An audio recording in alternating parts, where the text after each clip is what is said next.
شاہنواز صاحب، ایک کسوٹی یہ بھی ہے کسی کی شاعری کو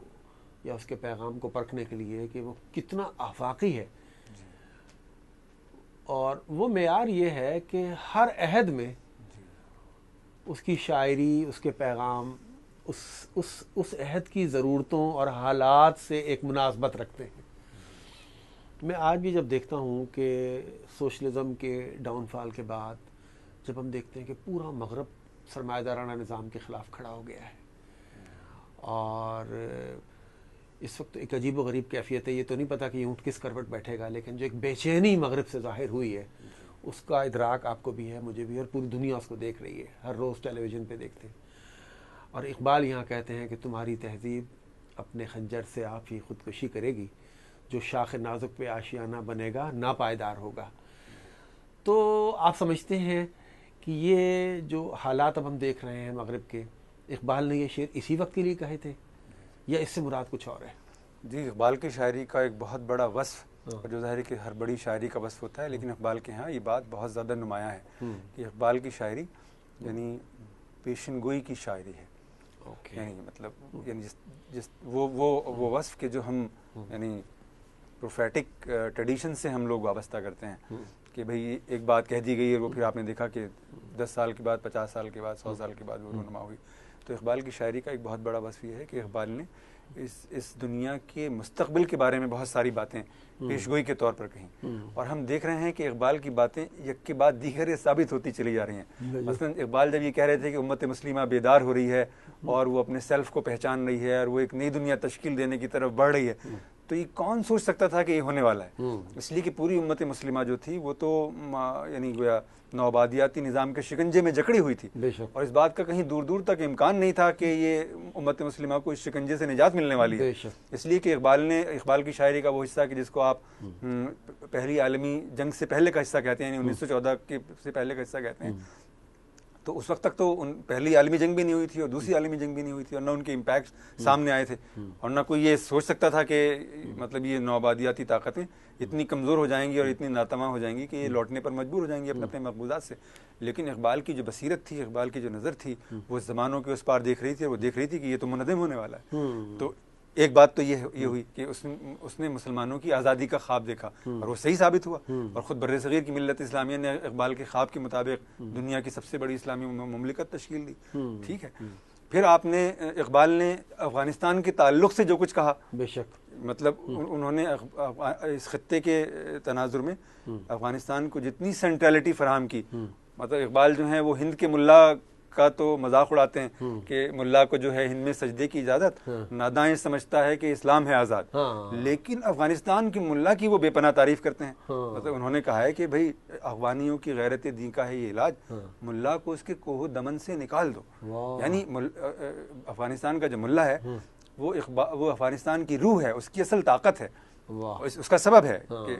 مطلب ہمارے ہاں بہت سے لوگ یہ سمجھتے ہیں کہ اقبال کے ہاں مجاہد اور ملا کی جو اصطلاحیں ہیں یہ کانٹرڈکٹری ہیں۔ یہ کانٹرڈکٹری سوال میں آپ سے کرنے والا بھی تھا کہ یہ مجاہد ملا کی اذاں اور مجاہد کی اذاں، تو یہ کیا کہا ہے؟ یہ بھی بہت اہم بات ہے، اس کا ہمارے اثر سے بہت گہرا تعلق ہے، اس کو سمجھنا چاہیے کہ یہ کیا ہے۔ تو اقبال کی ایک پیشن گوئی یہ ہے جو ثابت ہوئی، یا مثلا آپ مجھے کہنے کی اجازت دیں کہ اقبال نے ملا عمر کے ایمرجنس کو پریڈکٹ کر دیا۔ مطلب جب اقبال نے کہا کہ اگر ملک ہاتھوں سے جاتا ہے جائے تو احکام حق سے نہ کر بے وفائی۔ یعنی یہ جو ریاست ہے یہ کوئی بڑی چیز تھوڑی ہے، اصل چیز تو حق ہے۔ بے شک ریاست حق کی پاسداری کے لیے وجود میں آتی ہے، ٹھیک ہے، تو حق کا جو تحفظ ہے وہ ریاست کے تحفظ سے بہت بڑا ہے۔ بے شک، اور یہ آپ نے دیکھا کہ 9/11 کے بعد ملا عمر نے اس کو جس طرح سے کر کے دکھایا، اس کی کوئی دوسری مثال پوری کنٹمپرری تاریخ کے اندر موجود نہیں ہے۔ اور یہ ہماری بدقسمتی ہے کہ وہ آدمی جس کو کہ پاکستان میں پیدا ہونا چاہیے تھا وہ کہیں اور نمایاں ہوا، کہیں اور نمودار ہوا۔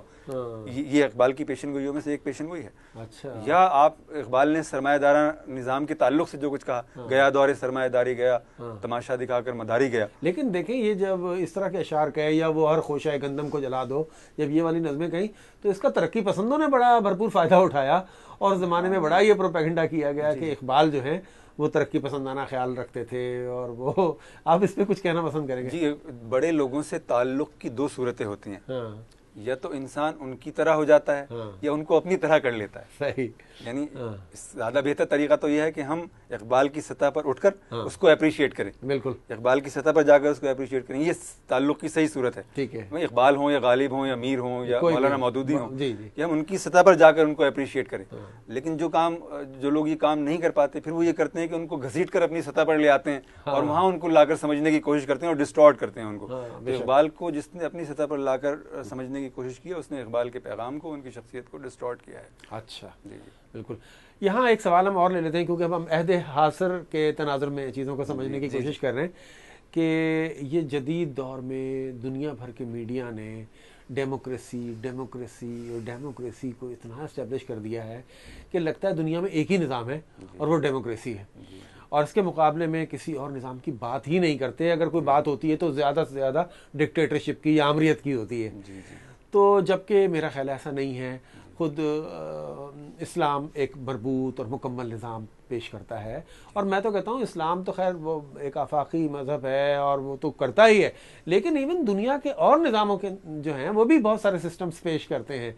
تو یہ بتائیں, جو جمہوریت کی بات کی اقبال نے, اس کی بھی نفی کی. اقبال کہتے ہیں جمہوریت ایک طرز حکومت ہے کہ جس میں بندوں کو گنا کرتے ہیں, تولا نہیں کرتے. تو اس پہ آپ تھوڑا سا بات کیجئے کہ اقبال کا نقطہ نظر جو ہے وہ کیا ہے. 20ویں صدی میں صرف دو لوگ ہیں, دو بڑی شخصیتیں ہیں جنہوں نے جمہوریت پر گفتگو کی ہے اور جمہوریت پر گفتگو کا حق ادا کیا ہے. ایک اقبال اور ایک مولانا مودودی. اور ان کا مشترکہ نقطہ نظر یہ ہے کہ یہ دونوں کے دونوں جمہوریت کی تھیوریٹیکل سائڈ کو, اس کے نظری پہلو کو مسترد کرتے ہیں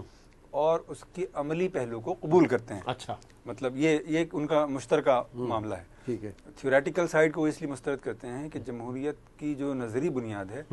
وہ انسان کے خدا ہونے کے تصور پر ہے. یعنی جس طرح ہم کہتے ہیں کہ ہماری پوری تہذیب لا الہ الا اللہ پر کھڑی ہوئی ہے, اسی طرح جمہوریت کا پورا نظام لا الہ الا الانسان کے تصور پر کھڑا ہوا ہے کہ وہ انسان کی خدائی کے قائل ہیں, کہ انسان اپنی زندگی کا, اپنی تقدیر کا خود مالک ہے. وہ اپنی اقدار خود خلق کرتا ہے, وہ اپنے خیر و شر کو خود تخلیق کرتا ہے, اور اس کو کسی آسمانی ہدایت کی اور آسمانی رہنمائی کی ضرورت نہیں ہے. تو اقبال اور مولانا مودودی اس تصور کو بالکل یہ رد کرتے ہیں. البتہ جمہوریت کا وہ پہلو کہ جس کو آپ مشورے کا پہلو کہتے ہیں یا شورائیت کا پہلو کہتے ہیں, اس کو وہ ایک ہسٹوریکل نیسیسٹی کے طور پر قبول کرتے ہیں. چونکہ ہم, لیکن وہ تو محدود شرائیت کا تصور ہے, وہ اس ڈیموکریسی والا تصور نہیں. میں یہ تو کر رہا ہوں کہ اس کا یہ پہلو کہ مثلا جیسے کہ آپ بات کریں نا کہ بھئی آپ کو خلیفہ کے انتخاب کے لیے کنسلٹ کرنا ہے, اس سے بیعت لینی ہے. اب یہ بیعت کا پورا انسٹیٹیوشن تو ہمارے یہاں منہدم ہو چکا نا, یعنی یہ اتنا پرانا ہو گیا اور یہ ہماری مطلب اجتماعی زندگی سے اتنا دور ہو گیا کہ اس کے ریوائول میں پتہ نہیں کتنا وقت لگ جائے گا. تو ہم اس عرصے میں امت مسلمہ کو خلا سے دوچار نہیں کر سکتے. بے شک. مطلب اس تاریخی تسلسل کو برقرار رکھنے کے لیے جمہوریت کا یہ آسپیکٹ کہ بھائی آپ لوگوں کی رائے کو انتخاب کے ذریعے سے معلوم کر سکتے ہیں. ٹھیک ہے. تو اگرچہ یہ مطلب کوالٹیٹیو آسپیکٹ نہیں ہے, کوانٹیٹیو آسپیکٹ ہے, ٹھیک ہے, لیکن وہ اس کو توان و کرہن ایک ہسٹوریکل نیسیسٹی کے طور پر قبول کر لیتے ہیں. یہ اقبال کی اور مولانا مودودی کی مشترکہ ایک وہ ہے, مطلب حکمت عملی ہے جمہوریت کے سلسلے میں. ٹھیک ہے. یہ بالکل صحیح ہے. شاہنواز صاحب, سوالات تو ابھی بہت سے باقی ہیں, لیکن ایک تو وقت آنکھیں دکھا رہا ہے, اور میں بس اب پروگرام کے اختتام پر ایک بات ہی کرتا ہوں کہ میں اکثر غور کرتا ہوں, علامہ اقبال کی وہ نظم ہے لب پہ آتی ہے دعا بن کے تمنا میری, یہ اتنی عام ہو گئی ہے کہ بعض دفعہ ہم ہائی اسکول میں پڑھی جاتی ہے, سنتے ہیں, کہ ہم اس پہ غور بھی کرنا پسند نہیں کرتے ہیں. لیکن اگر سچ پوچھیں اس دعا کو, لب پہ آتی ہے والی دعا کو اگر غور سے دیکھیں تو بہت چھوٹی سی عمر میں وہ جو کردار سازی کا ایک تصور ہے اقبال کا, وہ پورا اس نظم میں علامہ اقبال نے رکھ دیا ہے. اور اگر چھوٹی عمر میں یہ ساری خوبیاں, کسی کی مدد کرنا اور کسی کے کام آنا اور جگنو بن جانا اور یہ ساری باتیں جو اقبال نے کہی ہیں, یہ اگر اس چھوٹی عمر کے بچوں کی شخصیت کا حصہ بن جائیں تو میرا خیال ہے پھر وہ ہمیں اقبال کا نوجوان اور اقبال کا مرد مومن خود بخود مل جاتا ہے, اگر اس کی بنیاد یہاں رکھ دی جائے. تو اب ضرورت اس امر کی ہے کہ اقبال کو کس طرح ہم اپنے نظام کا, نظام تعلیم کا, نظام فکر کا حصہ کیسے بنائیں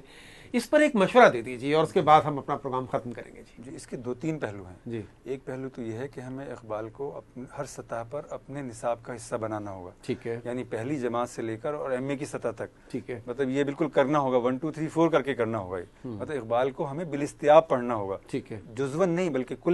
کلیتاً پڑھنا ہوگا، یعنی اس کی ٹوٹیلٹی کو فوکس کرنا ہوگا، ٹھیک ہے، ایک تو یہ کام کرنا ہوگا کہ ہمیں نصاب کے اندر اس کو شامل کرنا ہوگا۔ دوسری بات کرنی ہوگی کہ ہمیں اقبال کی، یعنی آپ دیکھتے ہیں نا کہ مغربی دنیا میں اس پر بہت کام ہوتا ہے، جیسے مثلا شیکسپیئر کی آپ بات کریں تو شیکسپیئر میڈ ایزی کی ایک پوری سیریز ہے، ٹھیک ہے، کہ انہوں نے شیکسپیئر کے ڈراموں کو 5ویں جماعت کے طالب علم کے لیے بھی آسان زبان میں لکھ دیا ہے اور 10ویں جماعت کے لیے بھی لکھ دیا ہے اور 12ویں جماعت کے لیے بھی لکھ دیا ہے، بے شک، ٹھیک ہے، ووکیبلری اس کی بڑھتی رہتی ہے، زبان کی سطح اس کی بلند ہوتی رہتی ہے، لیکن شیکسپیئر اس میں رینڈر ہوتا ہے بالکل۔ تو بچہ وہاں کیا ہوتا ہے کہ شیکسپیئر کو بچپن سے 5ویں 6ٹھی جماعت سے وہ پڑھتا ہوا جاتا ہے اور پھر جب وہ اختتام پر پہنچتا ہے تو اوریجنل شیکسپیئر اس کے سامنے رکھ دیتے ہیں کہ یہ اوریجنل ہے، ٹھیک ہے۔ تو ہمیں اقبال کے ساتھ بھی یہی معاملہ کرنا ہوگا کہ ہمیں اپنے تعلیمی نظام میں ایسی گنجائش نکالنی ہوگی کہ ہم اقبال کے تصور، ان کی شاعری کو اور ان کے تصورات کو درجہ بدرجہ اپنی نئی نسل تک منتقل کر سکیں۔ اچھا، پھر یہ کہ جو اقبال کی شاعری ہے، ہماری تو مشکل یہ ہے نا کہ ہم شاعری کا وہ جو ذوق تھا ہمارے یہاں وہ بھی فنا ہو رہا ہے، اور صورتحال یہ ہو گئی کہ اقبال کو سمجھنا تو دور کی بات، اب تو اقبال کو پڑھنا بھی دشوار ہو گیا، بے شک، یعنی اقبال کی خواندگی، یعنی اقبال خوانی، یہ بھی ایک مطلب، یعنی کسی اگر آپ ایم اے کی سطح کے طالب علم کو کہیں کہ بھائی تم ذرا اقبال کو پڑھ کر سناؤ، ان کی ایک نظم پڑھ کر سناؤ، تو وہ صحیح نظم نہیں پڑھ سکتا ہوگی، اور اب پھر زبان کو جس طرح سے خراب کیا جا رہا ہے، ایک نئی زبان جس کو ہم انگلش کہتے ہیں، اردو اور انگلش مکس میڈیا جو لوگ بچوں کو سکھا رہا ہے، تو اس کے بعد تو پھر اس کے امکانات اور کم ہوتے چلے جائیں گے۔ جی کیوں نہیں، بالکل، تو ہمیں ایک مربوط لسانی سانچہ تشکیل دینا ہوگا، ہاں، اس کے بغیر آپ یہ نہیں کر سکتے، یعنی شاعری کے ذوق کو عام کرنا ہوگا، اور شاعری کے ذوق کو عام کرنا اس لیے بھی ضروری ہے کہ اگر آپ چاہتے ہیں کہ آپ کی نئی نسل تفریح کا وہ کانٹینٹ جس پر آپ بہت ناراض ہوتے رہتے ہیں کہ صاحب وہ ڈرامہ دیکھ رہا ہے، وہ فلم دیکھ رہا ہے جو اس کو نہیں دیکھنی چاہیے، تو مطلب یہ تو آپ خلا میں کھڑے ہو کر کلام کر رہے ہیں نا، بے شک، کہ آپ یہ کہہ رہے ہیں کہ بھئی آپ یہ کام نہ کریں، تو پھر وہ کرے کیا؟ بے شک، تو اس کی جو جذباتی تسکین ہے، اس کی جو نفسیاتی تسکین ہے، اس کی کوئی سبیل تو آپ کو نکالنی ہوگی۔ تو اس کی بہت اچھی صورت یہ ہے کہ ہم اپنے معاشرے کے اندر اپنے ادب کو جتنا زیادہ فروغ دے سکتے ہیں اتنا زیادہ فروغ دیں، اور اس کو ہم اپنی زندگی کا اسی طرح لازمہ بنا لیں جس طرح کی اور چیزیں ہماری زندگی کا لازمہ بنی ہوئی ہیں، بے شک، اور اس میں ہمیں کتاب کو اور اس کے مطالعے کو بہت زیادہ اہمیت دینی ہوگی، اور اس کو ایک کلچر میں ڈھال دینا ہوگا، بے شک، کہ ہمارا بچہ جو ہے وہ کتاب کے دائرے سے نکل کر سوچنے کی استعداد ہی سے محروم ہو جائے، بے شک، یعنی اس کو اس ویژول کلچر کی حاجت ہی محسوس نہ ہو، اس کے اندر سے وہ طلب ہی ختم ہو جائے کہ جو ویژول کلچر کی طرف اس کو لے جانے والی ہے۔ بے شک، تو یہ اس میں اقبال ہماری بہت زیادہ معاونت کر سکتے ہیں، ان کی شاعری، ان کا پیغام، ان کے تصورات۔ بے شک۔ تو ناظرین، موضوع میں اب اتنی دلچسپی پیدا ہو گئی تھی کہ جی چاہتا ہے اس پر مزید بھی بات ہوتی رہے، لیکن اس وقت چونکہ جو اس پروگرام کا طے شدہ وقت ہے وہ مکمل ہو چکا ہے، اس لیے اب ہماری مجبوری ہے کہ اس گفتگو کو ہم یہاں روکیں، لیکن ہم اس سلسلے کو ختم نہیں ہونے دیں گے۔ ہم شاہ نواز فاروقی صاحب سے اقبالیات پر مزید بھی بات کریں گے، اور آخر میں جو چند مشورے شاہ نواز صاحب نے دیے کہ ہمیں اقبالیات کا فہم، اقبال کی شاعری کا فہم عام کرنے کے لیے ہم اپنی سوسائٹی میں، اپنے معاشرے میں ادب کو فروغ دیں، اور ہم